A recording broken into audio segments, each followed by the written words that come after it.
আমি একটা video post করেছিলাম আমার দুটো ফিঙ্গার ড্রিল মেশিন ইউজ করতে গিয়ে ক্ষতি হয়ে গেছে, বাট ডোন্ট ওয়ারি, তেমন কিছুই হয়নি। অনেকে জানো প্রস্থেটিক মেকআপের ব্যাপারে, আবার অনেকে জানো না, তো ওটা বাড়িতে কীভাবে ট্রাই করি। তো দেখো আমি একটা এসএফএক্স মিক্স বানিয়েছি। তো এটা কিভাবে বানালাম জানতে প্লিজ কমেন্ট বিলো।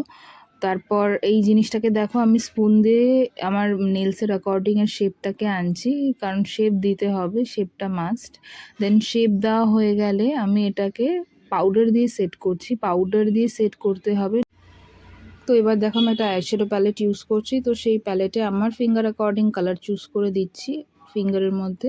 তারপর একটা রেড আইশ্যাডো ইউজ করেছি, সেটা আমার যে কেটে গেছে সেই এফেক্টটা দেওয়ার জন্য। এইবার মেন পার্ট, যেটা সবচেয়ে ইন্টারেস্টিং পার্ট, আমি লিকুইড ব্লাড দেব। তো লিকুইড ব্লাড দেওয়াটা অনেকটা বেশি স্যাটিসফাইং। তো এইটা কিভাবে বানিয়েছি সেটা জানতে গেলেও প্লিজ কমেন্ট বিলো, আমি আলাদা করে ভিডিও করে বলে দেবো যে কিভাবে আমি এফেক্টটা এনেছি। এবার দেখো পারফেক্টলি রেডি। আমার প্রস্থেটিক মেকআপটা কেমন হয়েছে তোমরা জানিও। তো এরকম আরও ভালো ভালো ভিডিও দেখার জন্য আমাকে ফলো করো।